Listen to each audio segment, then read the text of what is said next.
Good afternoon to all of our merry Marvelites. Yes, we are back for another fun-filled installment of Marvel Movie Talk. As always, I'm Christian Bladt, and also as always, he's Michael Shirley. That's me. And over there in the center square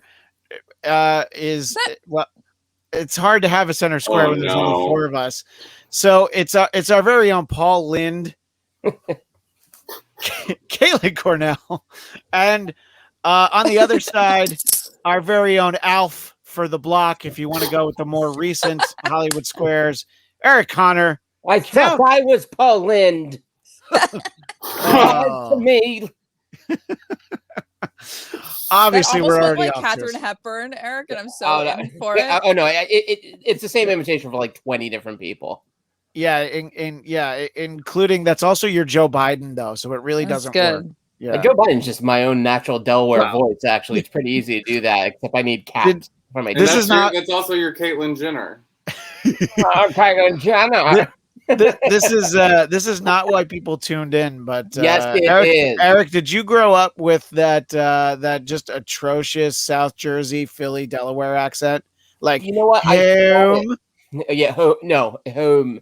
Yeah, I've been watching Mayor of Easttown, and it's like it's as if my life is being played out in front of me if my parents were cops instead of lawyers and accountants, and I didn't live in Delaware. But aside from that, the way they say home. Yeah, home, and it drives my wife fucking hates that accent. So it's good I don't have it, or else it never would have worked out. Yeah, just she would have obviously been attracted to your sheer animal magnetism, but then as soon as you opened your mouth, it just that would have been the end of it. I talk like Paul Lind. Well, Kate, you are gracing us with your presence because we spoke with you a few weeks ago. And there's been so much Falcon and Winter Soldier since then. People, I think, all 3 episodes. Yeah, exactly. So you were like halfway. You were halfway through it, and I mean, just think the last time you were on. Think about how clean that shield was. It's so nice. It was so shiny. It was so shiny and new, like a shield. And I think that people are probably tired of hearing Eric, Michael, and myself talk about these episodes. So we wanted to start off just getting your sort of overall thoughts for the series. And, you were on and talked about the first 3, but just sort of where it went from there. Let's start with, since we talked about the shield, let's talk about the arc of John Walker, currently the U.S. agent. Oh, Kate, can you also comment on what you think of his face? Because that was a big source of contention amongst the panel. The Wyatt Russell's face. His big dumb punchable face. Yeah. I mean, I think everyone wanted to. I don't think it was the actor. I think everyone just wanted to punch John Walker. So I think any face is punchable when you just want to punch it. You know what I mean? I don't think it's Wyatt Russell. Let me interject for a second. Michael, have you ever seen a face you haven't wanted to punch? Oh. Yes. Just me. Can't say the same for Eric, though. Yeah, I know. And sorry, Kate. I guess it just looks so fluffy. Yeah, that's true. Although, before we continue, Eric, I watched that final episode. And when Red Wing was resurrected, all I could scream at my television was, Eric's going to be so happy. And if anything, and my roommates are like, who's Eric? Yeah, no, it definitely was a moment that I wanted them to make more of a meal out of it because it meant so much to me and clearly meant only so much to me. No one else gave an F about Red Wing. Honestly, it didn't even mean anything to Sam. If it was a real eagle or a falcon, I'd be into it. Yeah, legit. Yeah, that's true. All right, so let's talk John Russell, Kate. John Russell, Wyatt Russell. Yeah, well, I combined several names there, but let's talk about Wyatt Russell. Punch your face. Yeah. So John Walker is really an interesting character, and I feel like we had to not like him in the beginning. Like, nobody could replace Captain America, and that was kind of the point. But to have someone who was a veteran, and I really loved his monologue before he took the serum, where he was like, I have 3 medals and it reminds me of my worst day.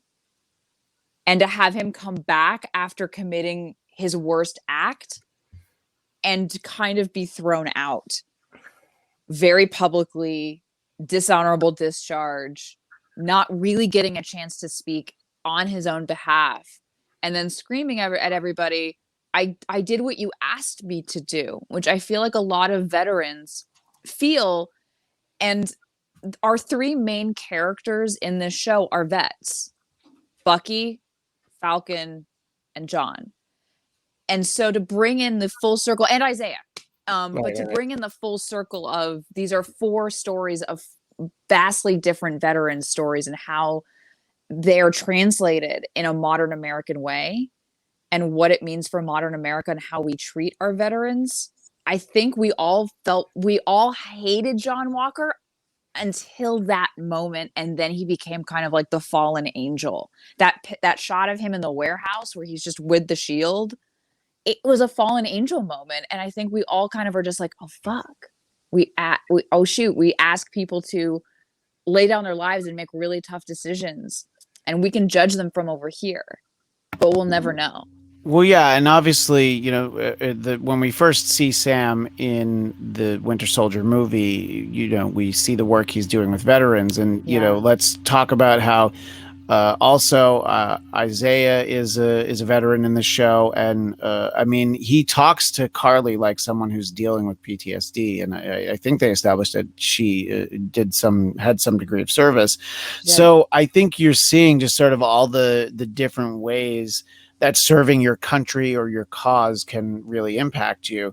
And yeah, I think that for all of his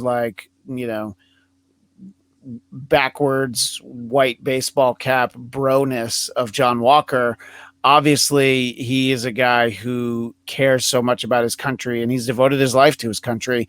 He just wasn't suited for that role. I mean, it was somebody who got the promotion that they didn't deserve, But here's the funny thing is, I think he did deserve it because of his prior experience, but Steve Rogers was Captain America because he made it. It was him. It wasn't like he built this thing. It was, he just was that thing. And it's like, how do you fill these giant shoes? Which is the case of that shield in particular represents everything that we want to be as Americans. It represents valor, strength. Steve Rogers in Endgame did not know that all those other people were going to come help him. He was willing to fight with a broken shield and face an entire galaxy. And it wasn't until Sam says, on your left, that he knew he was going to get help. But that was who Steve Rogers was. But that's who we all want us to be as Americans. We're going to fight unbeatable odds. And we're going to do it with kindness and valor and all these other qualities. But the qualities that John Walker represents of insecurity, aggression, entitlement, going to the first scene you see of John Walker is him going to the media, not him actually fighting. Yeah. And that is another part of America. And the Falcon speech at the end when he becomes Captain America is another part of America. So it's building out this, what does it mean to serve? Because you have to go to them and be of service. Service was a huge part of Steve. Mm-hmm. And it's, what does it mean to be an American? And what does it mean to be a part of this world? Yeah, Eric, give us your thoughts about that, we talked a little bit about this as the series went along, that, to the way that a lot of people around the world perceive America, especially now that we've got all the good vaccines and we're opening up our cities, we're having parties, it's white boy summer. I think everybody's full aware that, America's open for business. Sorry to hear how it's going, the rest of the world. Right. Don't hate us too much. But John Walker really does, in a lot of ways, embody to I think a lot of the world, Steve Rogers was an anomaly. But that's not America. Yeah. America is George W. Bush. America is definitely Donald Trump. I mean, that and nobody else. America's not even Mike Pence. And Steve Rogers was a man out of time. Yeah. They kept telling him that. Yeah.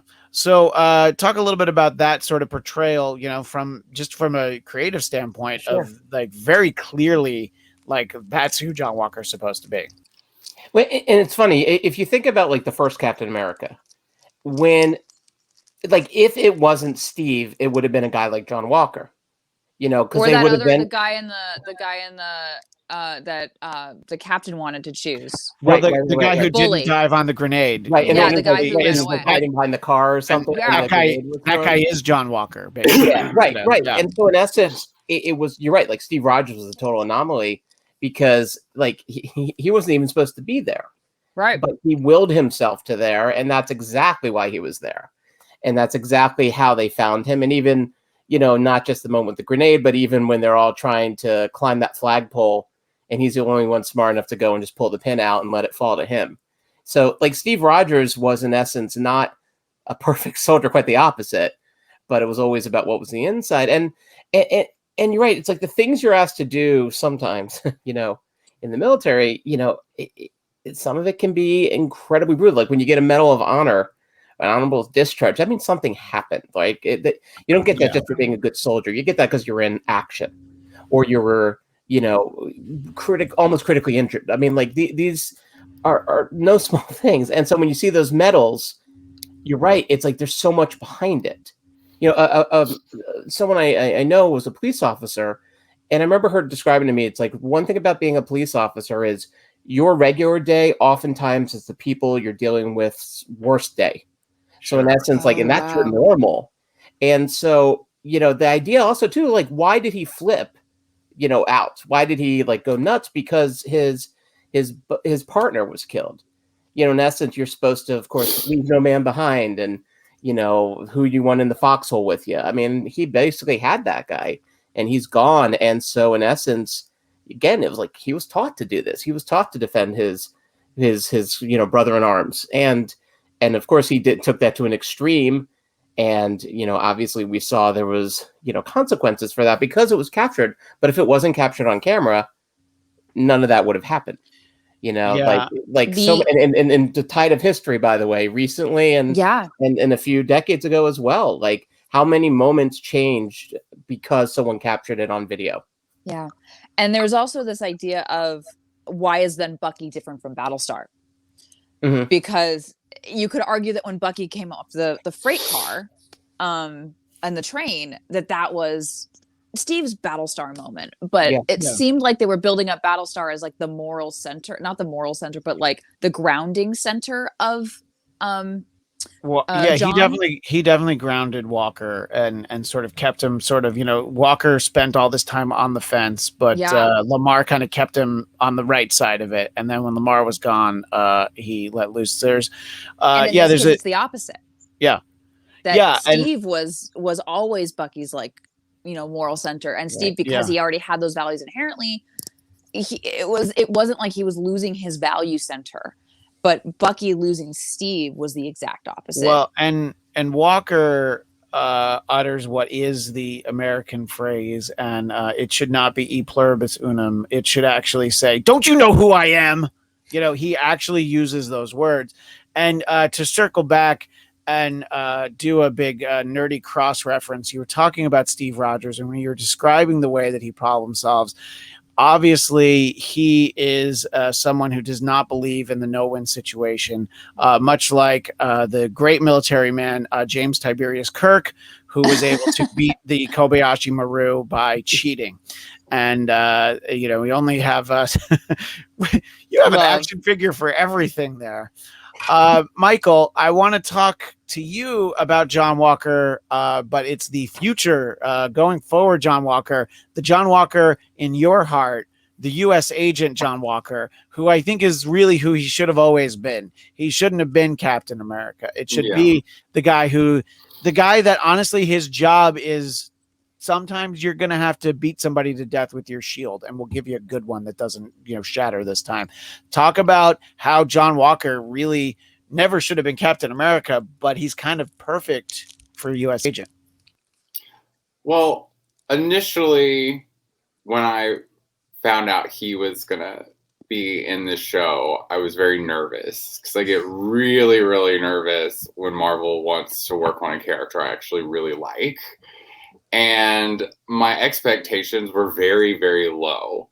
And I had no problem at all with his chin or his chin strap. This is all these haters over here. This is nothing to do with me.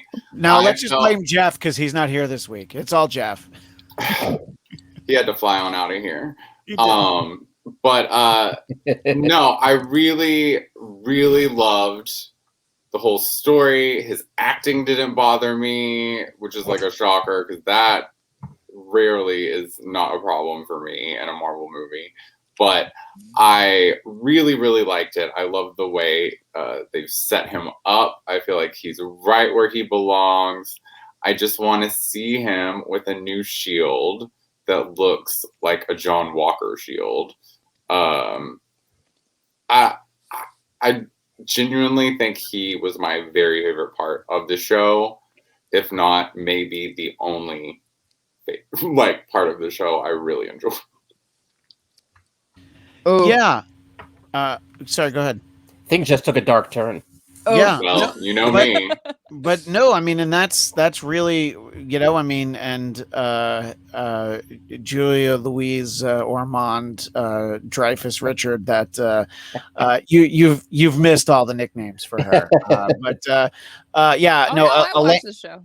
Yeah, no. But you watched this show? Yes. All right. Look, I mean, we get it. You've got books. You're well read, but you shouldn't be watching this show. There's so much better things to do with your time. Hey, let the woman speak for herself. Thank you. Christian's one hell of a hype man. Yeah, well, I speaking of letting the woman speak for herself, fucking Sharon. Sharon. Well, that's a great spot to go to next. Hold on. Sharon is Michael's trigger word. Yeah, and when they say trigger words, one of a few hundred of his trigger words. I know. Michael, how much would you have preferred the show if Sharon were not the power broker? And how much would you have preferred the show if she got Lamar'd? I feel like she did not matter in the show at all. I feel like you could have New Mutants the shit out of her. And all right, settle down. And you wouldn't have even known that her role was going on. Disagree. So I'm glad that you disagree. I want to hear Gates. Yeah, there's been nothing but Sharon hate on this show for 6 weeks. So defend Agent 13, the power broker. I didn't say I hate her. Yes, I do.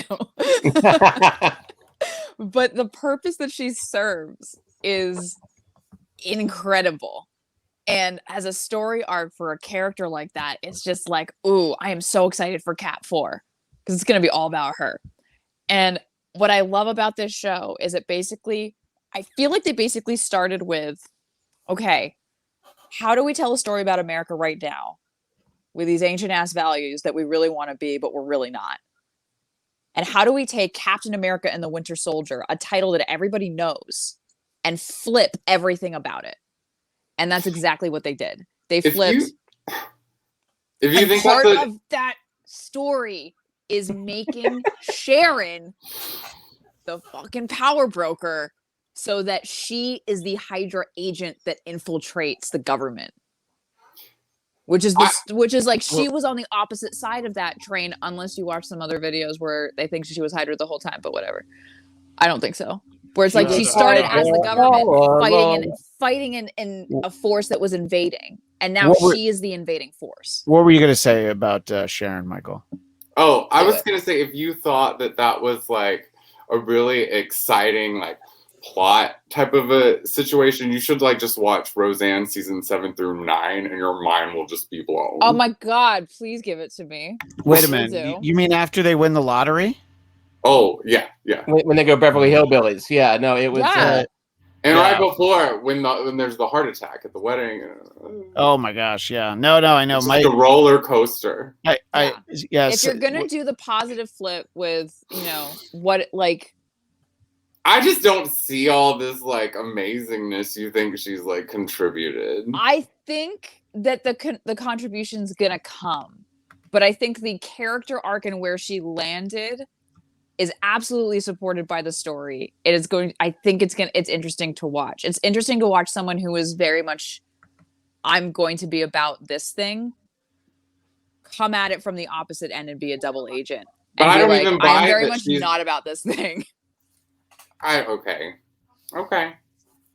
I think it's gonna be cool. I have faith it's gonna be cool. I think she's gonna get a bullet in the head and like whatever I hope so, very early. I don't like her. But yeah, I'm not supposed to like her. I want Bucky to kill her. And that goes back to John Walker. By the way, I was looking for this before, Michael. Is this the shield you want him to have? Is that the one you think he should have? No, there's the one that's like a triangle. Yeah, the one that's like kind of like the one that actually looks like it could take someone's head off. Right. The one that looks like a gauntlet. Yeah, we'll see. What's this issue 1 shield look like? It's a shield with big holes in the center of it. What's the point of that shit? For all the blood to seep through, so it doesn't clog up. Now you figured it out. Yeah, that's our John Walker. Allow me to sidebar for a sec. Please. In college, this dude I knew, on his own, no one else was there, went streaking, and it was like pretty late in the night. No one was really awake, and then he ran away. My friend stole all his clothes. He came back, and he's like, "Dude, where the fuck are my clothes?" I'm like, I don't know. It's like, dude, give me something to cover myself. So I gave him a recycle bin lid. But what do recycle bin lids have? Holes in the center. Holes in the center. And so I look at that shield, I'm thinking about him covering himself with that, which only drew the eyes more to his member. Okay, so I'm looking at. Go ahead. As interesting as your conversation is, you can share too, Michael. If you have, no, Michael doesn't share. He steals. No, by the way, that story sounds like it was probably also happened to John Walker in boot camp. That he decided to go streaking, and no, it was definitely happened to Battlestar in boot camp, and John Walker came. But Battlestar would own that defense. Yeah, Battlestar would be like, "No, I'll walk home. It's all right." Yeah, no, but it would be Cuba Gooding and ladies be looking. I air dry. Looking. Let it hang out. It's breezy. Michael, what are you looking at? Why didn't you share with us instead of being in your own? I'm trying to figure it out. I'm feeling. You want to? Yeah, we'll technological. It's going to be a picture of a penis inside a recycle bin lid. that knowing me, probably. That's his desktop, so you just have to share it. No, anyways, it's basically like the Captain America shield, but instead of having a star in the middle, it's black. I was wrong about the shape of it. Yeah, there's a few. Not the first time that sentence has been uttered. Nice. Not the first time today. Not the first time. Eric, in terms of we're talking about Sharon. We've had a week to sort of let it all let it all kind of sink in. What do you think they did with? How do you feel about what they did with the character? And are you interested to see where it goes, or do you think that maybe she should die in a fire? Zemo's butler should have taken her out too. That'll be the next movie. Next one. Black Widow. All the end credit scenes is just his butler going around killing people, which is killing the TV super series. Soldiers. It's a series we need. I mean, the issue that we kind of came up before with I think the past couple of weeks is I mean, as you know, I just didn't give a shit about the power broker because we didn't really see what the power broker was doing. Like we selling heard about it. Yeah. What did you say about that? Selling art. Right. Exactly. That was, honestly, that's the only thing we saw. And I would never trust her taste in art. Like, my God. She had some good taste in art, though. Like, she had some Van Goghs in there. I like it. And art is, Van Gogh aside, there wasn't much to her. And, one issue is I think they just haven't cracked the code of what makes Sharon as interesting as Peggy. And I think that's something they got to work on. Is Peggy interesting? She's not even as interesting as Peggy's red hat, Right, but no. I agree that even though, and I have to admit, I might not have even really thought about Sharon Carter if I wasn't talking to y'all every week. Because, Sharon, you guys are like the gravitational pull of rage and disappointment. And so thus I was like, maybe I don't like Sharon. You kind of you fostered that in me. But I do think they've set up Sharon in a way that's really cool for future movies, future series. So I think that stuff they did really well. But the problem is, and in theory, I like that idea. How do you take someone who was so on one side and realistically put her on the other without doing some kind of weird brainwash thing? But you could see if she did all this And also, especially if everyone else, because they have superpowers, were sort of like given a free pass, and she's not. You could see the resentment turning her into where she is now. So in theory, again, great stuff. But and I don't think her acting is. I have no issues. I'm in the Van Camp, but the issue becomes then just we don't really see what she was doing behind the scenes at all. We didn't even see what the power broker was doing behind the scenes. So it's only theory right now, but I like where it landed. And I do have to apologize because one of my friends said we were a little harsh about how she might have looked a little different. Oh, it was just me. No, I was the only one who said that she looked like she got fat. Yeah. Well, yeah. No, so you weren't. You weren't. I said she looked fat too, and I got some hate mail for that. So to be fair, my wife was the one who the one who pointed it out, and that just proves the fact that no women are always the toughest on one another. You can stop me if that's not true, Kate. No, that's absolutely true. Yeah. And I think women living up to, I'm curious. Here's where I think would be really interesting. Marvel, if you're listening. This idea of living up to Peggy Carter has almost poisoned her, especially when it's like Captain America kissed me. As a character, right? You're saying sort of within the character or sort of within the performance? Within both. I mean, I don't think you can have one without the other, and you know, anything to help, miss the Van Camp. But I like that now. It's forever. I think that we have to get the Van Camp trending. But like on like a camp T-shirt, right? Like what were you saying, Michael? Kate, I'll be working on that. Trust me, and that will arrive post haste. Thank you. Since I'm like a grandpa, I've sent over like a I know, but I told you can share things from your screen, but instead you felt like you had to send this directly to me. Oh wait, he sent me that. Okay. If I may, he sent me that. I sent him back. I think it's funnier that you just showed it like that. I don't think it really deserves all that effort. I sent him back something from a law firm that had a guy named Van Camp as one of the partners, and it was for something Van Camp and Cohen. I was like, I don't understand. And I'm like, how the fuck do you not understand? It has Van Camp. You Van Camp. But it's not funny. Well, because he doesn't. It's not Sharon. It's Sharon Carter that we don't like. It's not Emily Van Camp. She's fine. Yeah. By the way, this is a terrible shield with the US on it. Is that the one you were talking about? It's supposed to look like that, but with just all black. Yeah, but with the US in it is terrible. With the hole in the center. Because if you think about the Captain America and US Agent action figures we get, it was just a repaint of Captain America, and his shield just had a black dot instead of I mean, I guess. Sorry, go ahead, Kate. No, such a good comic I could talk forever. I love that cover, which Kristen knows. That's from last fall. That's the current run of US Agent is that one right there. But that wasn't the one I was trying to bring up. But that's Christian. That shield reminds me of. I'm assuming you know when I say Spider-Man, what Spider-Man is. Do you know Spider-Man? James Spader is Spider-Man because if only. No, Spider-Man is the version of Spider-Man. If you go to downtown LA to the toy district. Oh, you can find Spider-Man. That's what that shield feels like. It feels like the Spider-Man of shields. That's where I get all my birthday party. Or like a Russian knockoff toy. Yeah, right. Exactly. Back to the power broker for a moment, though. You're right. In terms of what she was doing, it was just her making a lot of phone calls. So she might as well have been Ari Gold from Entourage, because it's like all.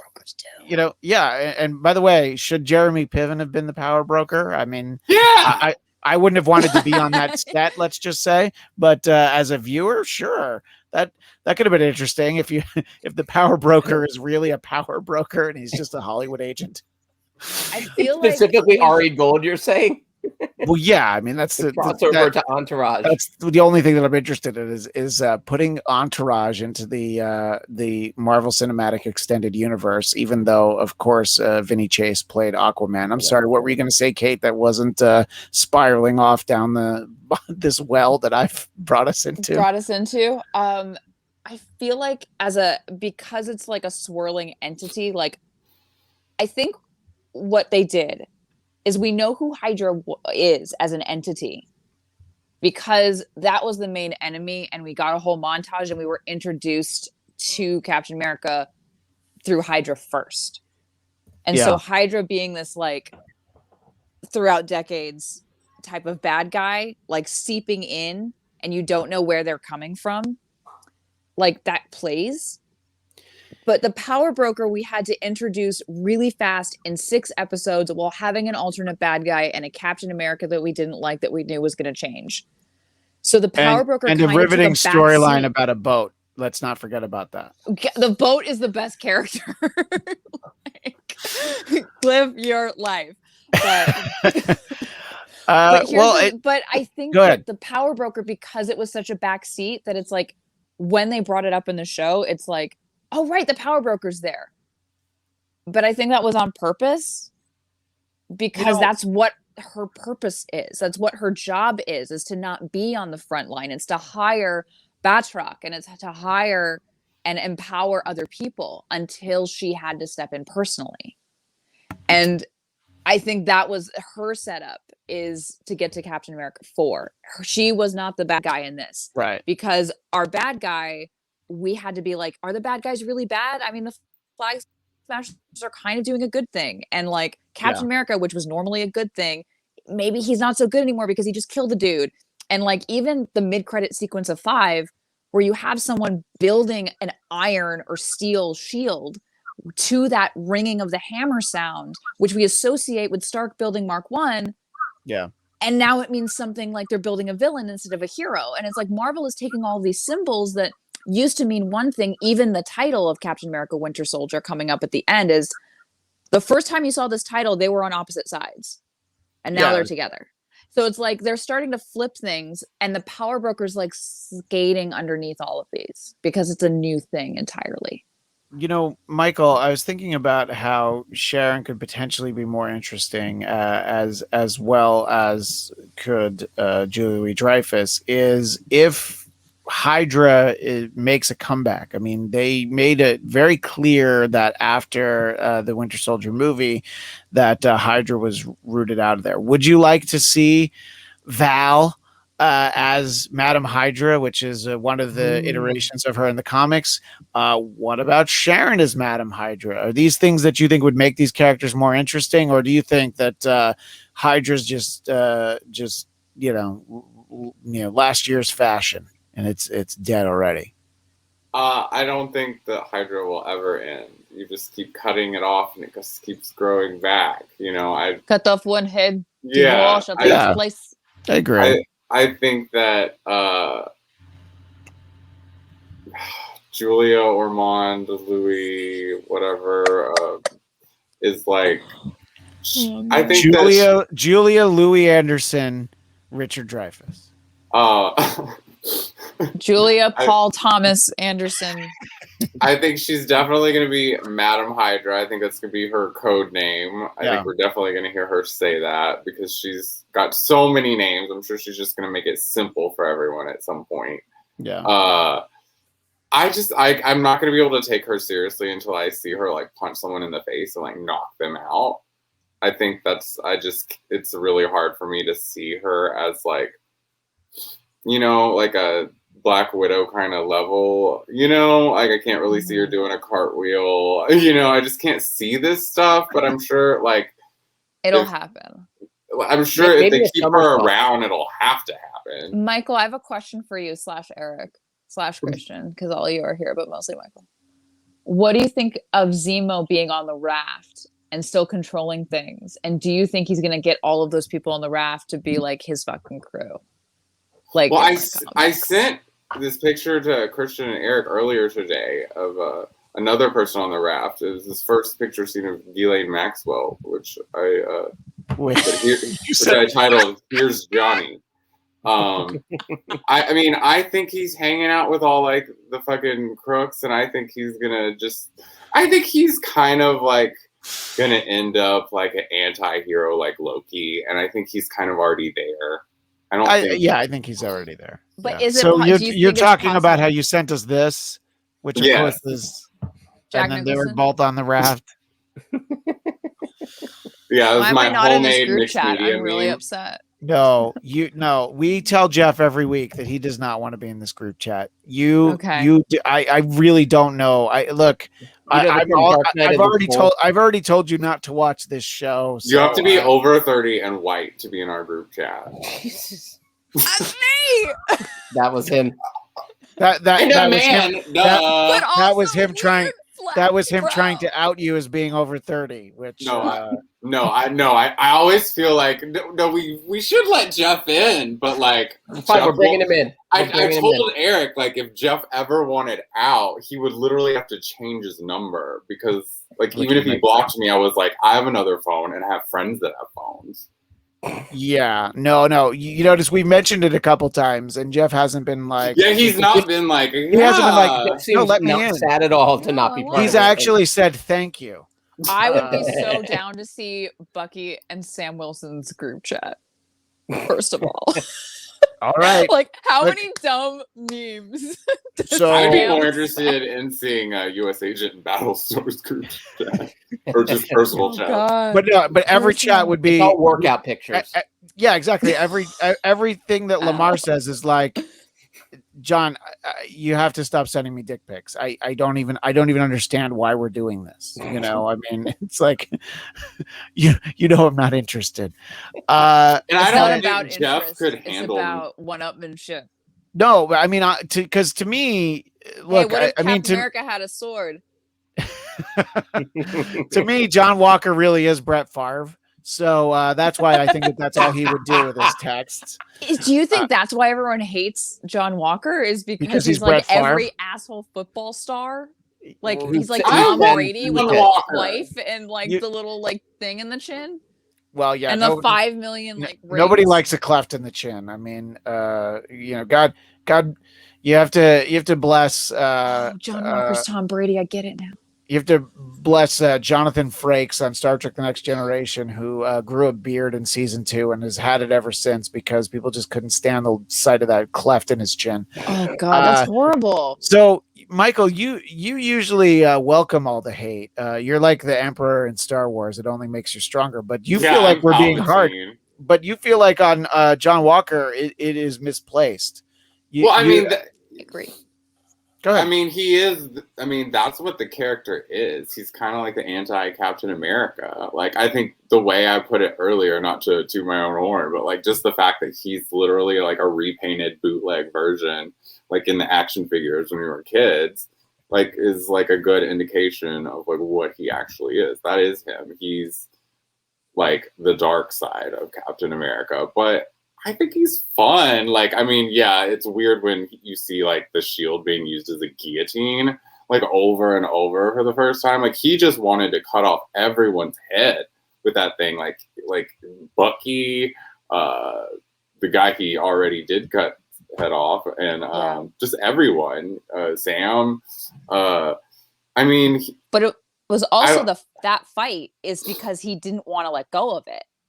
He never because the second someone else takes it, it's gone forever. And that fight was also very almost beat for beat the highway fight from Winter Soldier.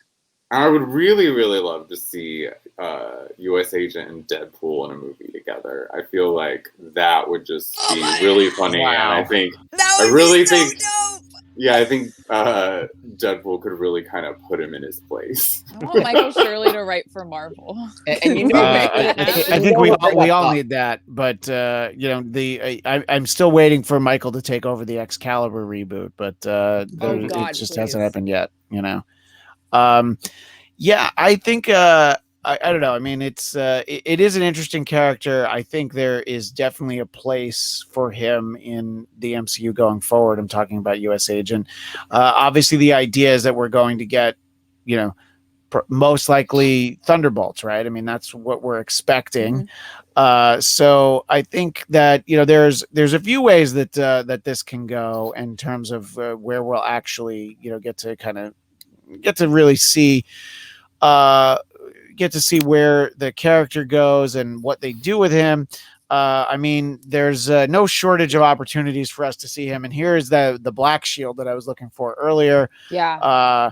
the War Machine and Mockingbird. But I don't know, Michael, what do you think is the maybe not even what are they most likely to do with this? You've said Thunderbolts. Is that what you want, or is it just what you think that they're going to give us? I think we're going to get something to compete with Suicide Squad. That's what I'll say. And I guess I'm just using that as like a pilot word for whatever. No, but I mean, it's a very similar concept, and I think that especially with James Gunn doing the Suicide Squad, now they're like, well, why don't you do that for us? Sorry about that whole we fired you and then we hired you thing. Yeah, bro. but he already did. It was Guardians, and that's what Suicide Squad was mimicking, and they couldn't. Yeah, but this is down to the T, and then they were just like, cool. But I think it's also going to be like the opposite of Agents of S.H.I.E.L.D. is what I think it's going to be more like. I was going to say something really mean about Agents of S.H.I.E.L.D., but let's do. Please do. Okay, it's going to be the opposite of Agents of S.H.I.E.L.D., so it's going to be watchable. Yeah. But I just say that because, the reason I didn't want to say is because I actually liked the show. I watched it all the way to the end. I liked what they did in season 2 when they aligned with Winter Soldier, with the release of the film, because you watch it on a Tuesday and it was the prep. If you watched opening weekend of Winter Soldier, you got that story of the helicarriers getting destroyed. And then the next Tuesday they tied it into the show, which I thought was really cool. But it was like a very goody two shoes. It's, it was on, what was it? ABC? ABC, yeah. And now that they have their own network, they can be like, hey, we could do other things. Yeah. And people want to go this way, so let's go. And I love how they were flaunting the use of the word shit. We were talking about that before, Kate. Like, even in the previously on, they literally started with the word shit. Yeah. Where my 10-year-old's like, why did they have to do that? Yeah. Because it was the word that Captain America was like language. Right. I mean, that's what I say when I start my day. Like, this is a different show. These are different people. Tennessee. Life is shit. We're acknowledging it. Yeah. We're just gonna do 6 episodes. You just say shit because it's like I wake up and I just say it's just another day. Is it because you wake up and you look at the text you sent to Eric and I the night before and you just go, no regret? No, he has no. No, I don't have very many regrets. I can't really think of any. Michael, usually you're just mad that we don't actually write back. Yeah, I'm like, how are you not awake? It's like 4 a.m. Like, what are you doing? Like, this is your alone time away from your kids. Why are you? Yeah, that's why I'm sleeping. Yeah, Christian, I can't speak for you, Christian, but it takes me being called the C word at least 6 times before I really feel the need to reply. Yeah, it's basically like when you used to turn off the lights and say Bloody Mary 20 times so she shows up in the mirror. Eric needs to hear the C word 6 times and then he finally appears. Got it. As a very intelligent pun on the term Count Eric Conner, by the way. I will give you credit. It's specific. Yeah, for some reason, every time I tag you on Twitter, it never has, yours is never blue. Like it never tags because he's not verified. I think I'm just spelling it wrong. I gotta get verified as the C word. Well, no, I mean, I think I'm just spelling it wrong every time I tag you. Well, we've talked a little bit about both of them, but let's talk about our title characters before we wind down. So we got 6 full episodes of the Falcon and Winter Soldier, only to have us told at the end, by the way, this is Captain America and the Winter Soldier. Obviously, this is so much Sam's story, but I do want to start off talking about Bucky. So Kate, you can make the point that you want to, but then also let's talk about Bucky's arc throughout the 6. It's like you're trying to land an airplane at LaGuardia Airport. I don't think it was a by the way. That's all I was gonna say. What was not a by the way? I think it was Falcon and Winter Soldier, and it was Sam's story of realizing and coming to terms with I also am represented by this shield. And once he realized he was, and he made amends in his way, he was of service and he lived those values, then he could comfortably say, even though everybody knew. Do you think it was basically like Glinda the Good Witch came down and said, oh, but Sam, you were Captain America all along? No, because it's never like that. You have to realize that you have your own. Sorry. I'm glad you like that, Michael. It was good. It was good. I just imagine you doing like story time, like at bedtime for your kids. Oh, and they're like, never go to bed. Daddy, don't do that voice again. Never story time is Glenda. Father, never the voice. Never the voice. Father. Never the voice. Never the voice, Father. Papa, I'll be good. Papa, tell us a story. No more voices. I don't want to hear them. He only sings, you know. Yeah, no, it's all musicals. Yeah, it's like West Side Story again. Yeah, but anyway, so yeah, let's talk about Bucky, and then we'll talk about and then we'll talk Sam. Okay. Yeah, Bucky is my favorite character, so I'll let everybody else talk first. In the world, or just on the show? On the show. Well then, I think that's basically you raising your hand to go first. No, He's your I did my character. hand raise. Not Shrimper number 4. Huh? Not Shrimper number 4. Shrimper number 4 was my favorite character is the bank manager. So I don't think we have time to talk about it. That's so you. It was also hilarious, by the way. It is also going to be my Comic-Con. And also Sarah. Sarah was also great. If you go to Comic-Con as the bank manager, I think people will hate you, but not just Michael. No, let's all right. You know what, okay, Michael? If you go as the bank manager, I'm coming as Sharon Carter. Yes, and I've denied you a loan. Yes. Michael, let's start with Bucky. From where he goes from episodes 1 to 6. It doesn't seem like there's it seems like his growth is I'm less mad at Sam. The end. Yeah, we definitely didn't get that at all. I think they were like, if we gave him his own movie, like we'll focus on Sam now. But I was really hoping at the end of the series, and I was almost expecting it for him to be like, I don't ever want to be called Winter Soldier again. Like, just don't. And I just saw him going into another direction, and I saw him going back to Wakanda, but in the end, he kind of burned that bridge for a little bit. But as anyone who watches this show knows, I've always had a real bee in my bonnet, as you'd say, for Bucky. I always say you can't trust him. And not necessarily even for reasons that are his fault, but I just never felt like I could trust him, or that any of them should put as much trust as they did in him. But the next to last episode, I forgave him because it really matters to all of you. But yeah, I'm excited. I love begrudging forgiveness from Michael. I'm excited to see. The only flavor of forgiveness you get in this ice cream shop. I'm wanting to see what capacity they use him in next. Yeah. I think obviously, we'll see him interact with Sam a lot. I am sick of this Winter Soldier stuff. I want him to move on to, what were they calling him? White Wolf. White Wolf. Yeah. And he does is great. Yeah. I want to see him go back to Wakanda and help Shuri. Kate, talk about your White Wolf, the White Wolf in your life. It's funny because I also play Witcher 3, so I have 2 White Wolves now. I'm starting a wolf pack. Is that your spirit animal? It is now. I don't know.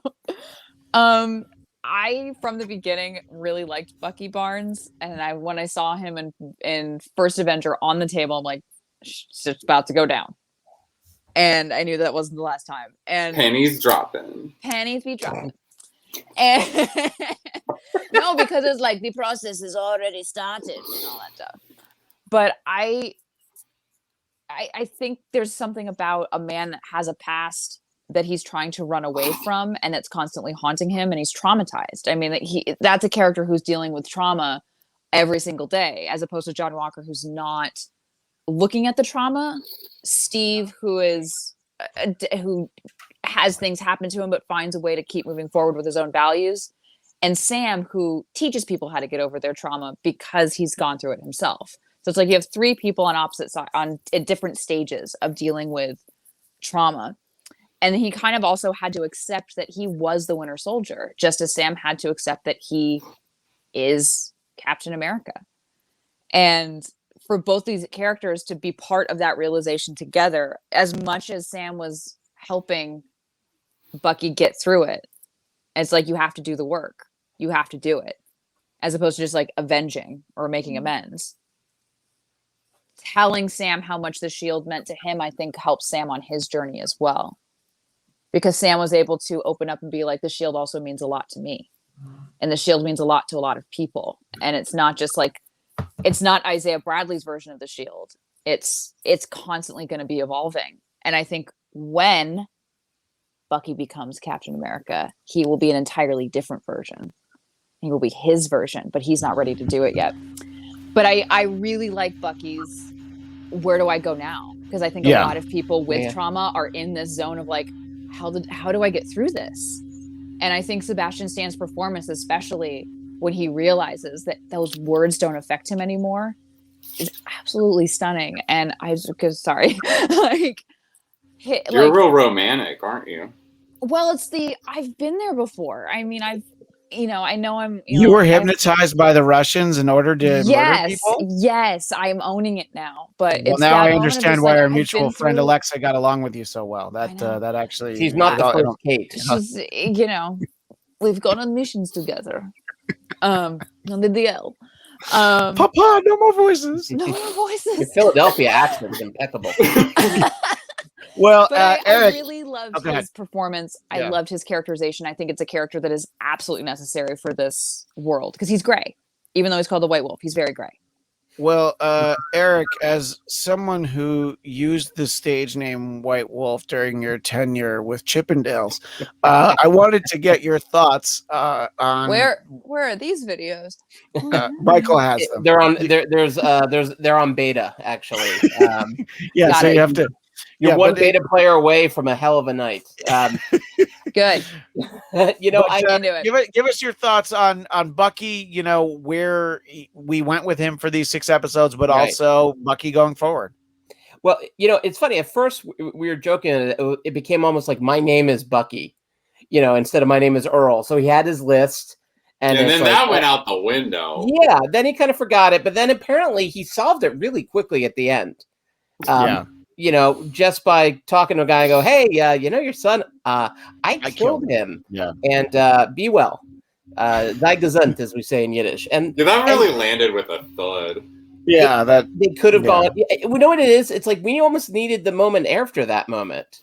And then that's what they cut away from, Yeah, I mean, I agree, though. Either the guy forgives him or doesn't forgive him. But the fact that you're still questioning it, I think, is the most important part. And I don't think he did because he would have walked into the sushi bar and it would have been fine.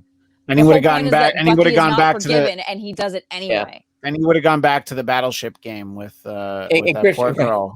Yeah. And Chris and I were both disappointed she wasn't waiting there for weeks or months, however long it's been, for him to return. It's not about his catharsis. It's not about what's his name's catharsis. It's about Bucky doing it. Yeah. Well, and on that end too, it's funny. It's like I remember, first of all, I thought Sebastian Stan as Bucky in the first Captain America was awesome. Winter Soldier, they didn't give him much. I mean, he was, mind you, that's I think my favorite Marvel movie at this point.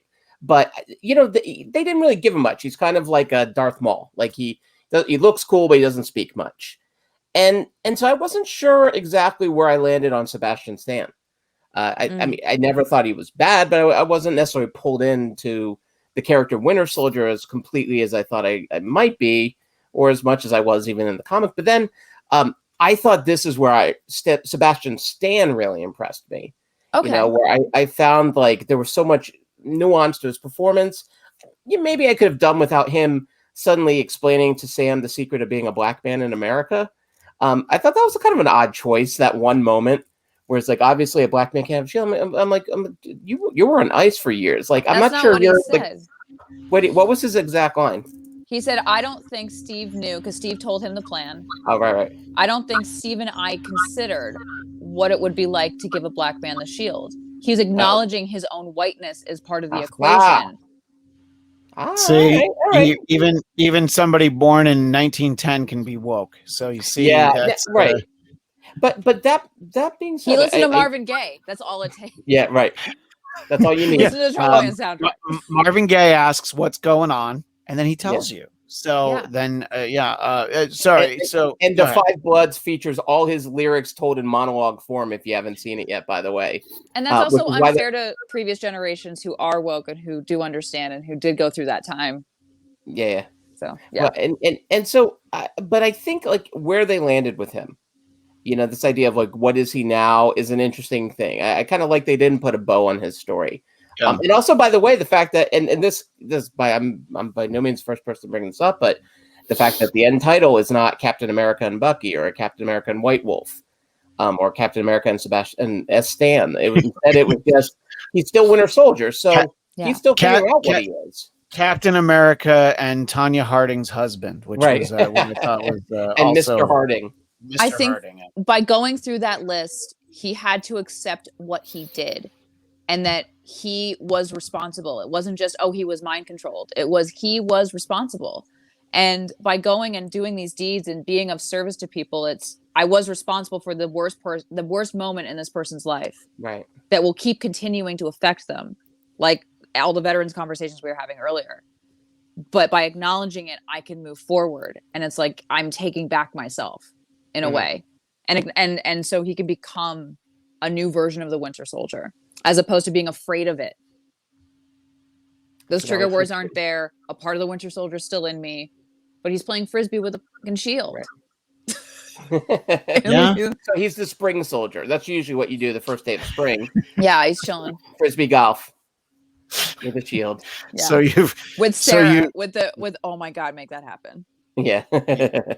You could tell the swag came back on. Like, it wasn't there with Sushi Girl, but it was definitely like, I'm Bucky. Yeah. Hey. Well, like, Sam's sister is like, all right, yeah. Is it the smell of shrimp or is it us? It's you. Michael, so let's move it on over to Sam Wilson, the Falcon, and now Captain America. I know that you still feel like the action figure looked cooler than he did on the show. Yes, but the suit fits. I mean, that's amazing. I still love that look. The fact that the vest, open shirt, the vest, and the cod piece. All everything we need in life. Eric, no, that's not a cod piece. But anyway, Michael, I wanted you to take the time to give us your thoughts on Sam's Captain America going forward, and what do you think about sort of his realizations, and again the fact that this is our Captain America, at least our expected Captain America headed into Captain America 4. Well, kind of like we were saying, Winter Soldier was very much and the Winter Soldier. Like in the first episode, it seemed like, this is gonna be a lot about Bucky because, they're billing him first, but then this really turned into Sam's story. And I think they did a good job. I thought it was very Disney-fied. I feel like Marvel, just in general, is not afraid to go a little deeper. And I felt like we talked mostly when you were gone, Christian, Eric and Jeff and I, about how I felt like that they could have done a little more with just given the way our world is today. I mean, even give that incredibly racist thing I said earlier. I'm not really about to judge anyone for being different. But no, I just think that it's like a long time coming that we get this story where we actually see a Marvel character step into the front, as a strong role model. But I also think that it's just really kind of frustrating that they didn't go quite where they could have, given what's going on in our country. It's just like I said, it's very Disney-fied. I felt like they could have gone a little farther. Where would you have them go? Because what's interesting is I felt like they did have as much as that conversation. That cop scene, the cop scene really bothered me. I felt like that was really too on the nose. You think? Too on the nose, or not fully developed enough.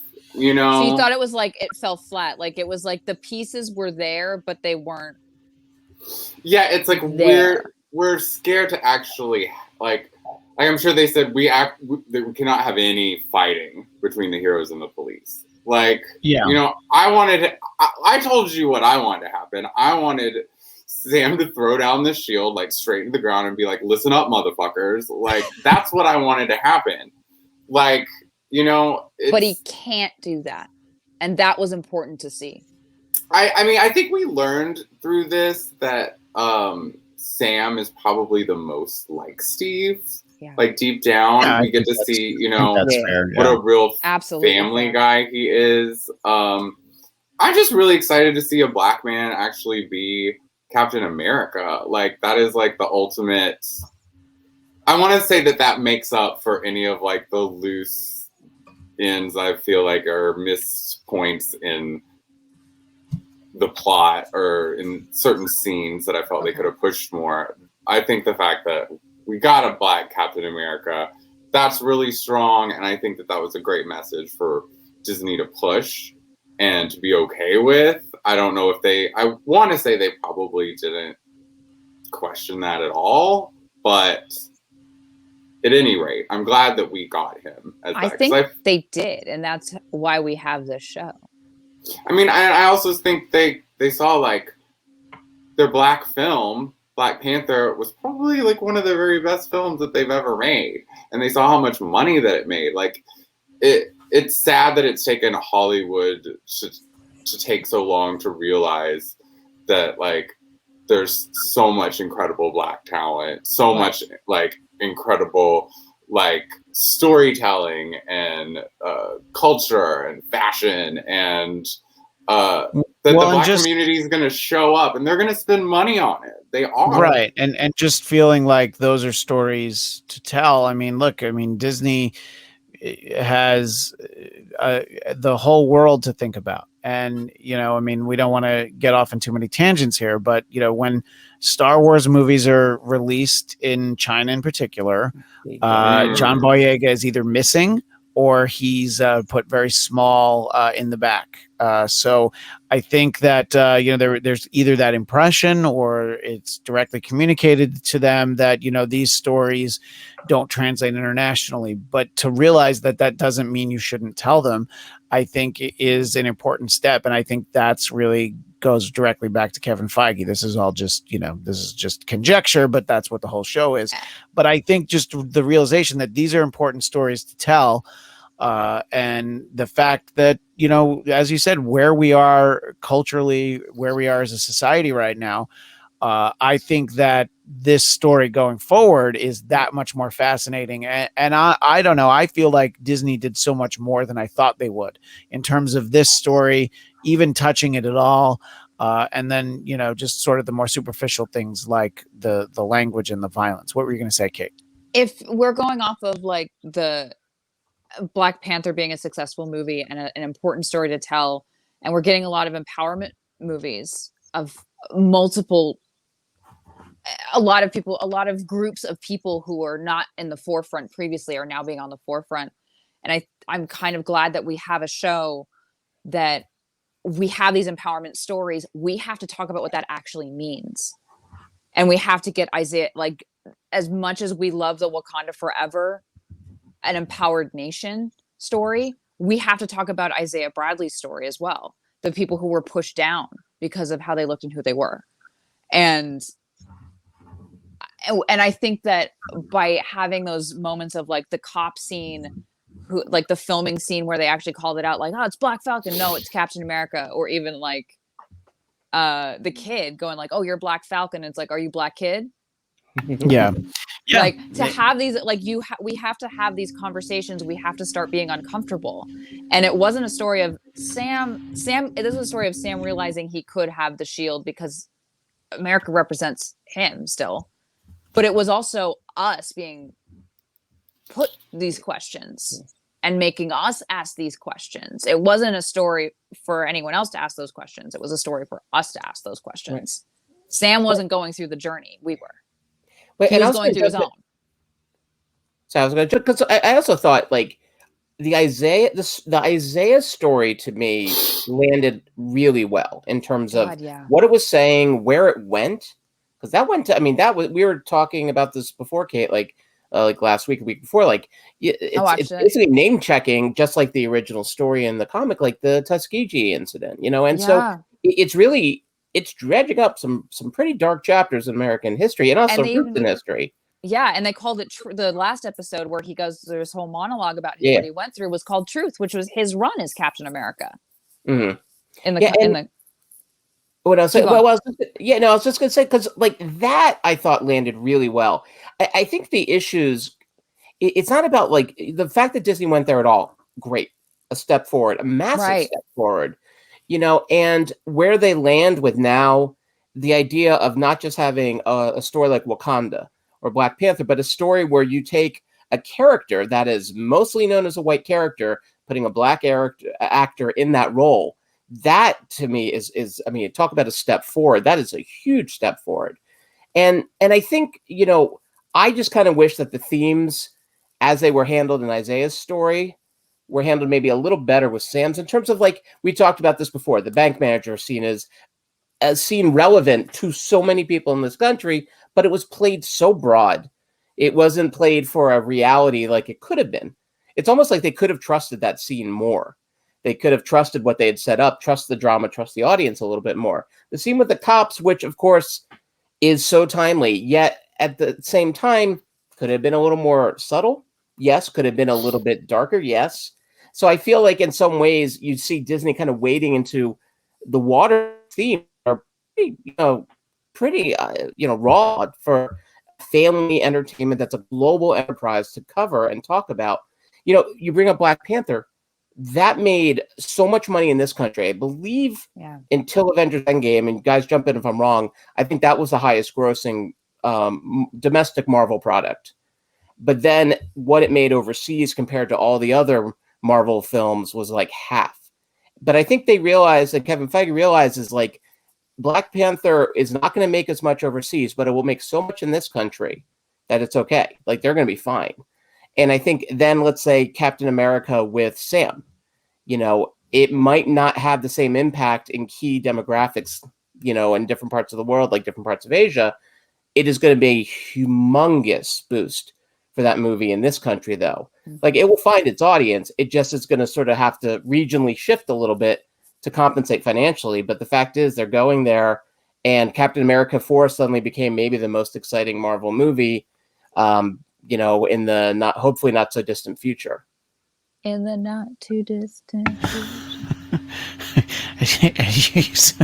You brought the MST3K theme into us. Thank you. Well, I think it's a great transition into the little bit of news that we had. I mean, that's basically who we are. I like to think of myself as Gypsy, but the other bit of news we got, and sort of this ties directly in, is that we're hearing more about the Ironheart series. And, you know, I think that, look, the fact that is going to be a series, I think, is going to open up, you know, a lot of the freedoms from what we're talking about. You don't have the concern, not that you couldn't put this character in a movie, but you're getting to really tell the story for the streaming service first. And then you can factor in, like, well, what about, you know, 6th week box office gross in Southeast Asia, you know, where you have to start thinking about those things. And, you know, what we're getting is that basically they've announced, I guess, that it'll be a 6-part series, and they've tapped someone named Chinika Hodge as the head writer and showrunner. Dominique Thorne is the actress who will play Riri Williams, who's amazing. She's incredible. Did she play Fred Hampton's? What was it? The Hampton's wife in Judas and the Black Messiah? She was the wife, right? I think so. Yeah. Yeah, because and then she was also in Beale Street. Right. Oh yeah, she's legit. So there goes the part where I talk about how I don't know who she is, because I still don't know, because I haven't seen those things. But you guys know who she is. So that's watch them. Yeah, Marvel show, but watch them. but So this is sort good. of it's making the same point, I mean, you're taking you're sort of replacing a character, not that there aren't other people who replace Iron Man. I mean, obviously just War Machine off the top of our head. I mean, that's really, we can go, there are plenty of other people that can wear Stark armor, but telling this story, the Riri Williams story, I think it's obviously it's very apparent what they're doing. And look, they have these properties that have worked. You have the series based on the Kamala Khan Ms. Marvel, who was the first Muslim American superhero, and then you're going to tell these stories as well. So I think that it helps that you've established these versions of these characters in the comics, and you can point to like, well, they work there, so you're probably a little bit more comfortable with the idea of like, well, let's not just have Rhodey become Iron Man and make that Iron Man 4. Let's not just have, Bucky be Captain America. And I think it's adventurous, and it's bold in a lot of ways. But I guess the question is, and I'll ask you first, Eric, do you feel like creatively it's safe because you've already done it in comics, or is it still pretty bold to be like, yeah, you guys like Robert Downey Jr.? Well, how about a young African American teenager as Iron Man? What do you think about that? Well, I think you're right. They're not as worried about how it's going to track in the 4 quadrants all around the world. So, Disney Plus as a streaming service affords them this wonderful platform in which they can do something crazy like WandaVision. And I think that's what's so cool about this whole, the subscription service. It's why we all spend our money on it. It's because they can go there. They can take these, and also, by the way, they could take lesser known characters, and go deeper into the Marvel library. I mean, I would love that to see. I mean, some of these are much more recent. Like Ironheart, is the comic only launched a handful of years ago, right? So it's not a particularly older, it's not an old character. I would love to see what they do if they went back a bit, right, and found some great leftovers from the 80s and 90s that they could maybe repurpose for this, Our friend Zach Wilson from the Marvel Movie News over on Popcorn Talk was always championing a Brother Voodoo series, and hoping that perhaps we would get Brother Voodoo in. Well, Squirrel Girl was supposed to happen. Right. They were supposed to do Squirrel Girl. Yeah, but I think that's another one of those. New Warriors, was that what it was? Yeah, it was gonna. There was gonna be a New Warriors. Michael, when we did the very first Marvel TV Weekly in 2017, 2018. We talked about all the stuff they had lined up for that next year, and the New Warriors sitcom was one of them. And there was, I think, Squirrel Girl was part of it. And then it turned more into like, it's sort of like with Ghost Rider. They're like, oh, no, we got bigger plans for that. So I think we'll get plan. What's that? Nicolas Cage. That was the as plan. Squirrel Girl. No, I love it. Yes. But I would watch it. Oh yeah. In a heartbeat. Yeah. Nicolas Cage can do anything, obviously. But yeah, so I don't know. I think that but these are all properties that I think that I agree that they should check out. I'm still shocked that they haven't in some way done Power Pack, even as an animated series, and not just because because it's for kids. I completely agree. Who do you think would watch that? Okay. It's for kids. I mean, maybe if it was like literally like a Nick Jr. like 3 to 5 demographic. Okay. So Nick Jr. is. I want them to make it now just so Michael Shirley can hate on it. No, he would hate it. Nick Jr. is a Viacom channel, so obviously it's not for that. You know what I mean. It would be for Disney XD or maybe Disney Junior. Like they would compete with Mighty Pups. Okay, so are you trying to talk about? Are you acting like you don't know the Paw Patrol? Is that what you're doing? I like Mighty Pups. I don't know them by that other name. Mighty Pups. But go ahead, Michael. No, I don't know if I want to reveal this about me. Do it. You're just here amongst friends. No. This is like no. I just had to watch a lot of well, I didn't want to tell anyone, but I had a baby during the pandemic, and I've been having to watch a lot of children's shows lately. Where is that baby now? Downstairs. In its cage? Yeah. Yeah, It's late. okay. Yeah. I'm just kidding. It's really early. But I love it. It's not a cage as much as a pit. No. When I say cage, it means he's got Nicolas Cage babysitting. I don't want anyone to know my baby's name or know its face. I'm feeling very blanket-like about it. Its name is Shirley Michael. But that notwithstanding, Kate, let's talk about telling the story of Riri Williams doing this Ironheart series and what you think about that.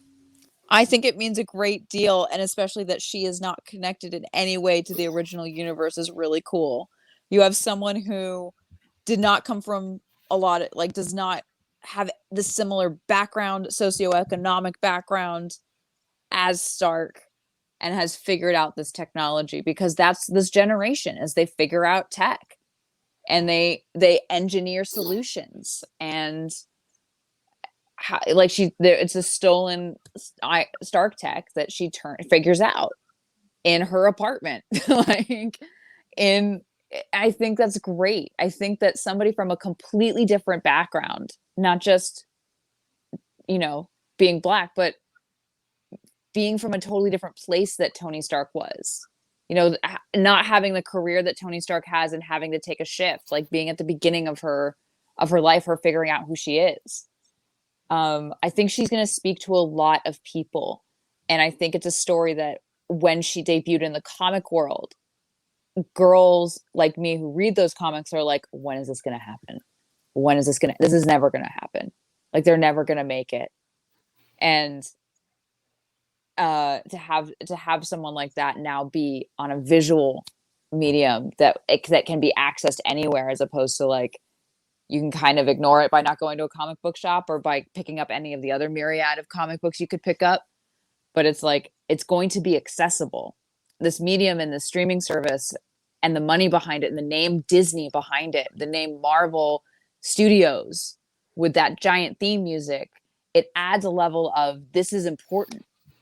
And I think it's going to hit a lot of people. And also people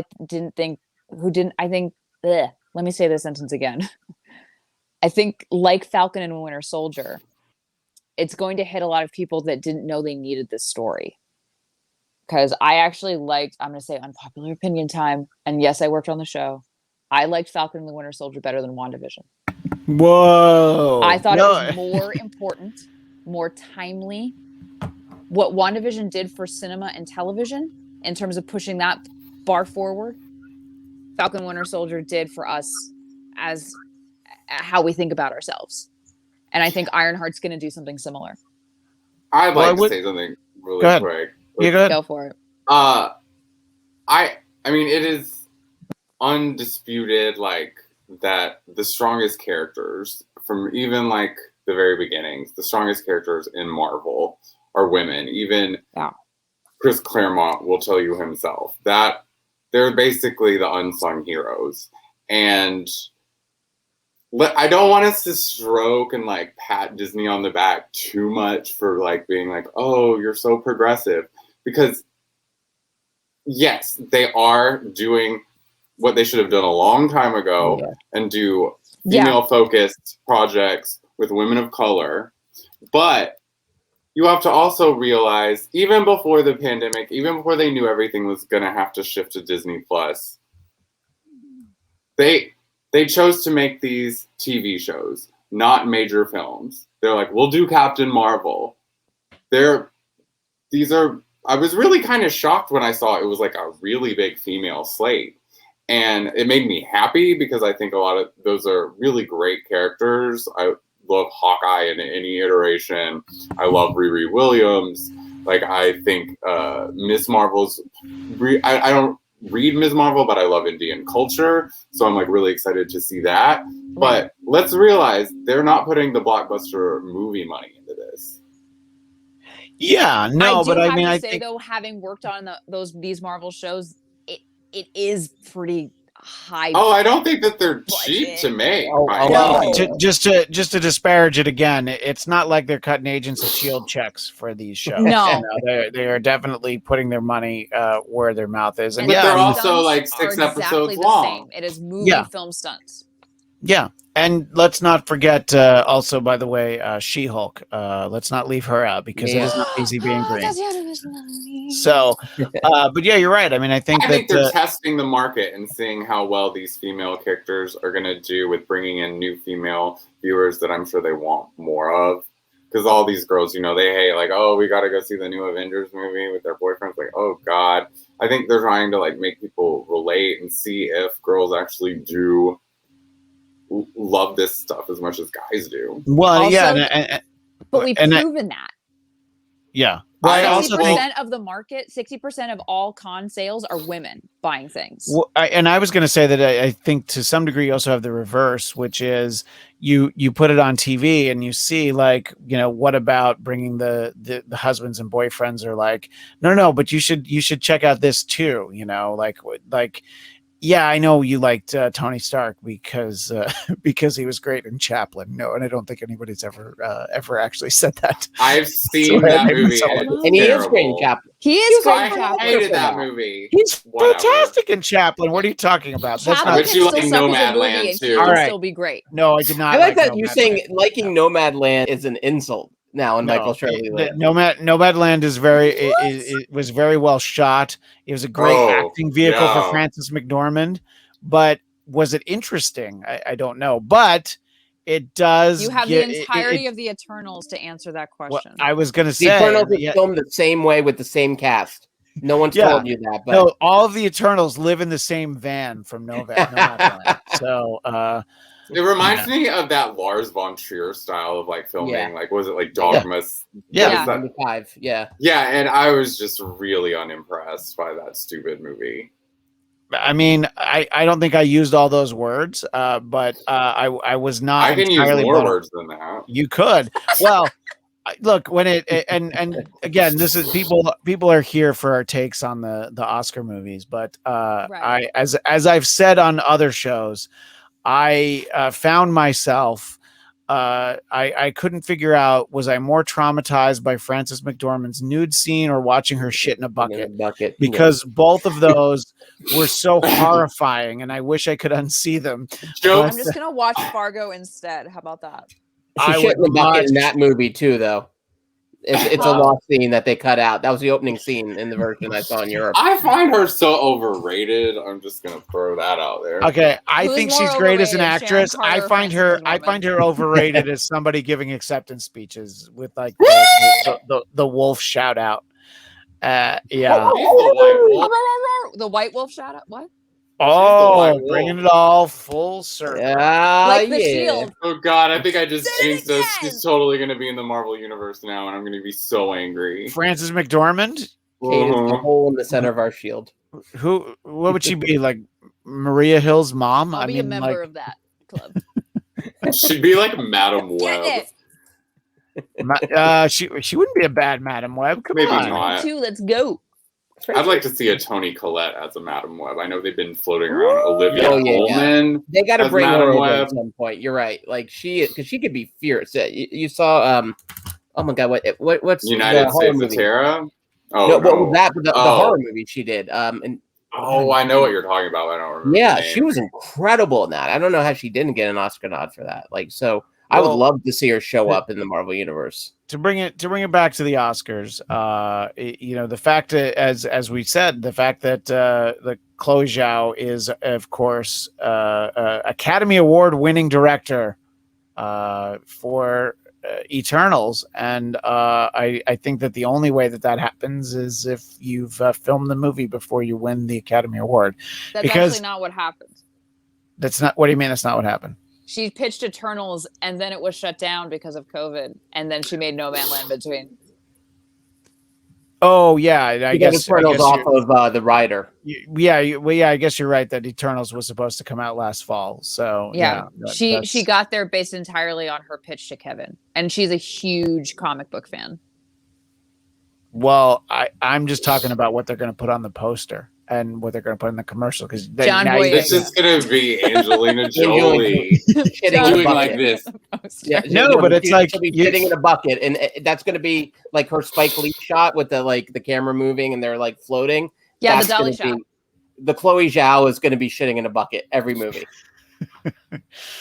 Well, is that really where we're going to end this?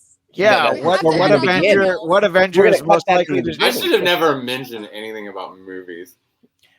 You did. You are the one who brought up Nomadland. It's true. So thank you for that. And Mike. the answer to that is Bucky Barnes. Bucky Barnes definitely shits in a bucket. I mean, there's no doubt about that. I mean, no doubt. The guy lived in Russia at one point. That's a 5-star hotel in Stalingrad. If you look at that shitty apartment that he had in Civil War, he definitely did not have a bathroom. There was a shit bucket in definitely did not have a bathroom. I've looked. I don't know where he would put it. I'm finding a bucket in that tonight and sending immediate left. For our show next week, let us know, where have you shit in a bucket, and we'll read all of your comments. I did once throw up in a freezer. That is a true story. Did something happen? Well, so did something happen to the vomit, or something happened to me that led me there? I mean, I could guess the second thing. I'm just like, what happened to the first thing? How do you? I have way too many questions to answer on this chat. Yeah, there's so many questions. No, I can tell you the answer because the sink was full. Got it. So the next logical choice was right next to the sink. It made sense at the time, and I defend it 30 years later. I know someone that did something really nasty, and they went number 2 in the back of the toilet. Oh, that's an upper decker. Upper decker. Yeah. Question. Oh, is it poop related, Kate? No, it's. I'm sorry, we're only taking poop questions for the rest of the show. All right, okay, then fine. We'll make an exception because you're not usually here. Thanks. Usually Jeff asks all of our poop questions. So I have a question about the dog tags that Bucky wears, and this is also for anyone who's commenting. If someone could answer this question, I don't think that Hydra would have let him keep his American dog tags, and they don't reissue them. So whose dog tags is he wearing? I thought they were Steve's. Were they Steve's? I thought they were. Yeah. That would actually make sense if they were Steve's. How did he get them? Unless were they Chris he got the book and the dog Pulp tags, Fiction. and then how did they get the shield? You broke up, Eric. I heard what you said, so please make your point again. Unless they did the Chris Walken in Pulp Fiction thing in terms of where he hit that uncomfortable piece of metal. Did you just make it in a circle and make it a poop joke? Yeah, well, I didn't make it a poop joke. It goes back to the ass. It's colon themed. Yeah. Which honestly, our show is usually colon themed. So semicolon. I'm so glad Marvel movie talk semicolon. I'm so glad we were able to be so consistent. In any case, I meant to mention this at the top of the show. Obviously, we did not talk about the Marvel Assembled about Falcon and Winter Soldier because none of us have watched it yet.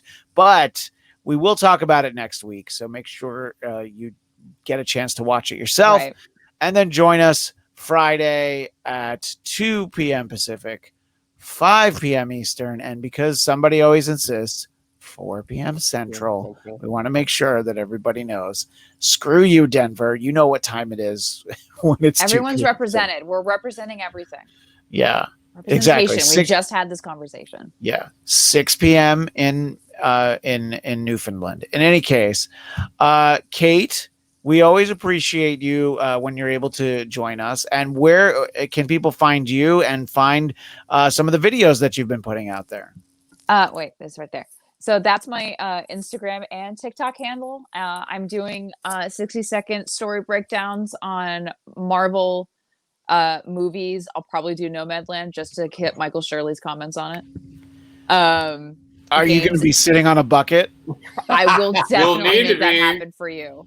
And then I'm also starting a podcast off of it. So TBD. Follow me. Any loser can do a podcast. I know because I do 4 of them. So make sure you do something to make it stand out. That's all I'm trying to say. Will do.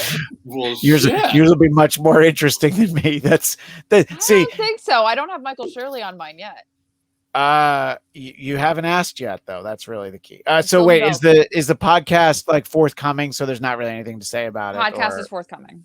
Oh, okay. So it's kind of like Caitlyn Jenner's like plans for governor, like TBA. So, TBD. So you can't give me money. Yeah. So like anyone, as I like to call her, anyone named Caitlyn is just asking for money, is what you're saying. But the videos are out there. Yeah, and I'm actually gonna post the next one tomorrow. Later today. I'm gonna post it. It's coming in the future, and it's is that after you get done home with your math homework? Yeah, after I get done with my math homework. Yes. I got to get on my bucket, and then I got to make the video. But next one is coming on Falcon Winter Soldier. And on your Instagram, you did those reactions for all 6 episodes of Falcon Winter Soldier. I did 7 episodes for Falcon and Winter Soldier, 5 for each of the episodes, and 2 bonus ones because I had more time. And then you did one about Zemo, right? I did one about Zemo because I thought it was really cool, and then I did one about the mid-credit sequence in its entirety. 60 seconds is hard, guys. Yeah, I mean you're talking to people who do an hour show that as of this second is at 90 minutes. So yes, keeping it to a minute is I told you I don't have that skill set. I don't believe that I can do it. So well, I would like to be able to let you promote the podcast, but because you can't, well, I guess we'll have to have you come back. Yes. It's called the bucket list. Love it.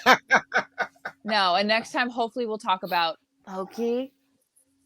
Oh, Loki, yeah. Yes. Michael would like to tag out for those. I'm not sure that I'm gonna be making all of those. Yeah, need it.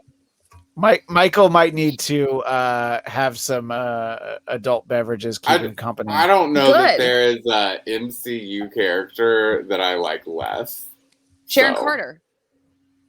You know, I don't know about that. That sounds like a team. Michael Shirley's Hell is a team up between Sharon Carter and Loki. Oh, I thought you were going to say Sharon Carter and Fern from Nomadland. We're going to create Michael Shirley's Dark Avengers team. To be the darkest Avengers. The darkest. Well, Kate, we always appreciate your time. I really appreciate you guys. I love coming on here. I love you guys. And Eric, tell us where we can find you and where we can find your film as well. Sure. So at Count Eric Conner over on Instagram and Twitter, and on TikTok, I go by Jeff Will Jr. At Jeff Will Jr. is my TikTok handle. That's my under 30 alter ego. That's the only way they would let me on TikTok. And the documentary Other Voices, which is features no shit buckets, and yet at the same time has a powerful story to tell about unlikely friendships forming across the Israel-Palestine border. Other Voices is on Amazon. You can rent or buy it, or if you're Michael Shirley, do neither. Or if you're also interested, I believe the now available on Audible is the memoir Shit Bucket, the Michael Shirley story. So make sure that you look for it there. Michael, where can people find you? Narrated by Loki. Oh my god! Oh, Tom Hiddleston. Yeah, that's. You can find me like hiding away for the next 2 weeks until my COVID vaccine kicks in. You can find me at I Hate Michael Shirley on Instagram and Michael X Shirley on Twitter. Well, excellent. And as always, I can be found at Christian DMZ on Twitter and Instagram. Kate, your TikToks, you just post them on Instagram, right? Because I post them on Instagram and TikTok. Yeah. Yeah, because I can't get I'm 45. TikTok. You've been sharing my videos. TikTok, yes, but I can't actually. I wanted to make sure that the TikTok is the same content because same content. I can't possibly. I got tricked into installing Snapchat on my phone once, and I never used it. And I've tried to learn that lesson that some things are just not for the old folks. It's the exact same content on both channels. Eric's like sitting there like, I went all the way to Palestine and Israel, and you want to talk about her TikTok? That's my voice. That's my internal voice, actually. Yeah. See, I went to Israel and Post. Actually, I didn't go. I joined this in Post, you say.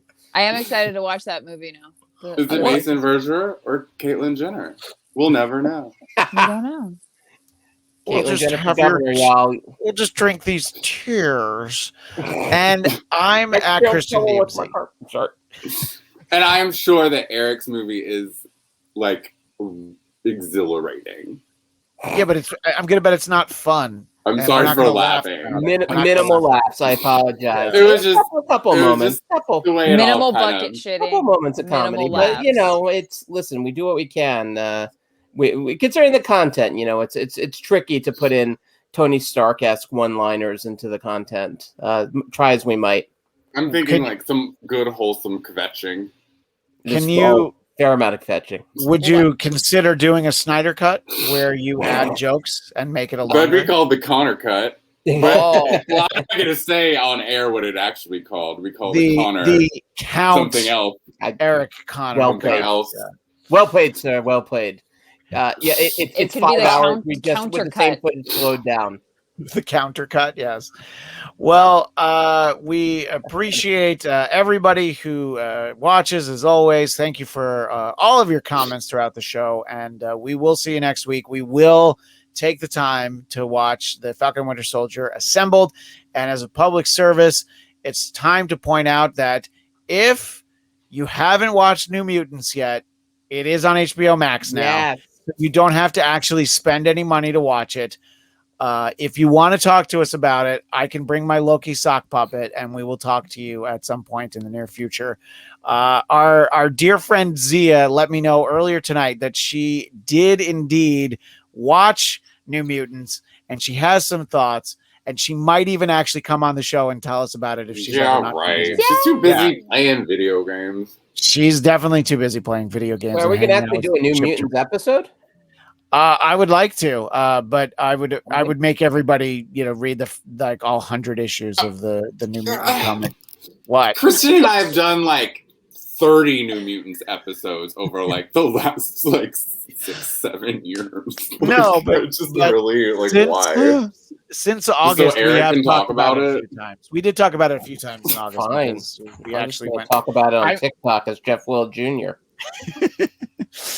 Anyway, so all of that is coming up, and don't forget, I believe MODOK will be premiering on the 21st of May, and we'll be talking about that, and also Loki on June 11th. Michael has it circled on his calendar with a big the picture of a big bottle of Jack Daniels, because that is the only way that he will be able to watch Loki on June 11th.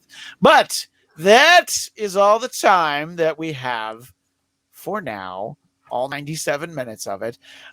We will see you next time. As the great Stan Lee would say, Excelsior! Excelsior!